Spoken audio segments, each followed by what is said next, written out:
ভাবুন তো, কেউ একটা চাকরি পেল, বেতন আগের থেকে দ্বিগুণ হলো। প্রথমে মনে হবে জীবনটা পাল্টে গেছে, নতুন ফোন, নতুন ফ্ল্যাট, হয়তো গাড়িও। অনেক মাস পরেই এগুলো নর্মাল হয়ে যায়। তখন আবার নতুন শখ জাগে, আরো দামি গাড়ি, আরো বড় ফ্ল্যাট। ফলে আয় যতই বাড়ে, খরচও তার সাথে সাথে তাল মিলিয়ে বাড়ে। আর সুখ আবার আগের জায়গাতেই ফিরে আসে। অর্থনীতির ভাষায় এটাকে বলা হয় হেডনিক ট্রেডমিল। Head neck treadmill. এক ভদ্রলোক যে স্যালারি পায়, তা দিয়ে চলতে পারে না, হিমশিম খাচ্ছে। এখন তিনি যুক্তি পেশ করছেন কেন ওনার স্ত্রীকে কাজে আনা প্রয়োজন। দুজন মিলেমিশে ইনকাম করলে অভাব অনটন ঘুচে যাবে, এই ধারণা ওনার। কিন্তু আদতে সেরকম হয়ে ওঠে না। ড্যানিয়েল দেখেছেন আয় বছরের একটা সীমা পর্যন্ত সুখ বাড়াতে সাহায্য করে, কিন্তু তার পরের আয় সুখে তেমন কোনো প্রভাব ফেলে না, বরং খরচ, তুলনা আর চাপ বাড়ায়। অনেকটা নতুন জিনিস হাতে পেলে সাময়িক আনন্দ থাকে, কিন্তু দ্রুত, খুব দ্রুত তা বেসলাইনে নেমে যায়। মানুষের স্বভাব হলো রিসোর্স অ্যাকুমুলেশন, অর্থাৎ বেশি রিসোর্স সংগ্রহ করে বেঁচে থাকা।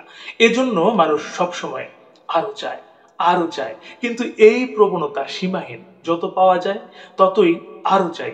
ফলে সমাজে অশান্তি, প্রতিযোগিতা, ভোগবাদ বাড়তে থাকে। স্বামী স্ত্রীর জব সেক্টর ভিন্ন, দুইজনের মনস্তত্ত্ব ভিন্ন, কিন্তু দুইজনের একজন যদি অপরজনের জব সেক্টরে ঢোকার চেষ্টা করে, এতে করে সৃষ্টি হয় এন্ট্রপির।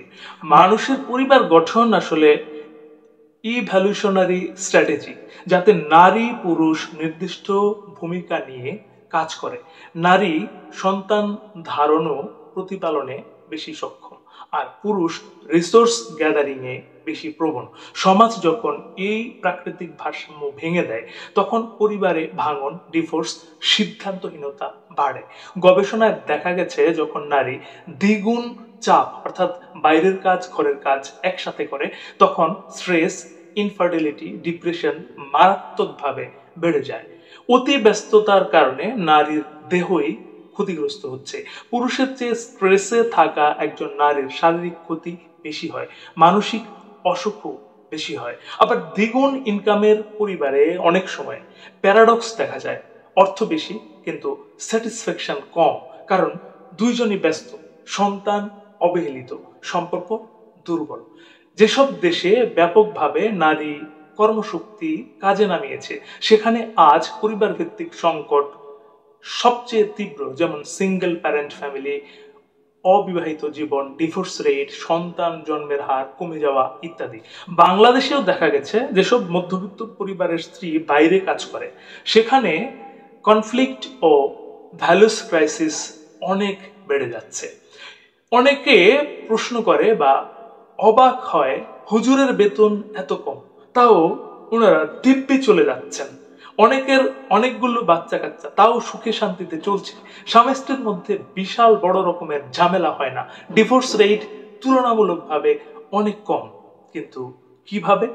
সোজা উত্তর হচ্ছে বরকত। ওনাদের আয়ে, জীবনে বরকত আছে। বরকত হলো এমন এক গুণ যা সংখ্যাগত কম হলেও স্থায়ী তৃপ্তি ও পরিতৃপ্তি দেয়।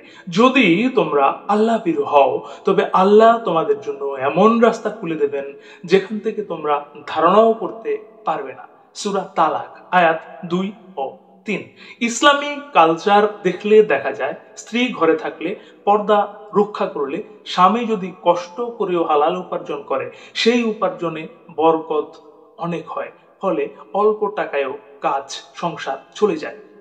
আর হারাম উপার্জন করলে, স্বামী দায়ুস হলে, স্বামী স্ত্রী মিলে কোটি টাকা উপার্জন করলেও সুখ আসে না, মনে প্রশান্তি আসে না।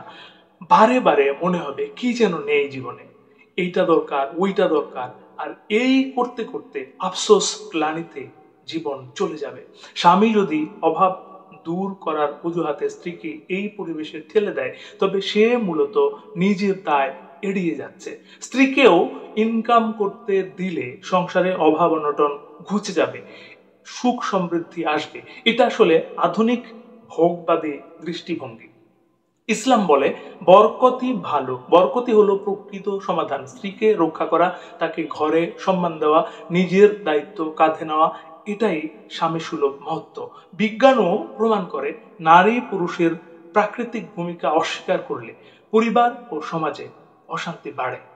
তো বন্ধু, আজ শেষ করছি। কেমন লাগলো আজকের কথকতা জানানোর অনুরোধ রইল। শেষ করার আগে একটি কথা, এই পৃথিবী তাকেই সম্মান দেয় যে ইউনিক কিছু করতে পারে। আপনি, হ্যাঁ, আপনি ইউনিক কিছু করুন। ভালো শুনুন, ভালো থাকুন। ধন্যবাদ।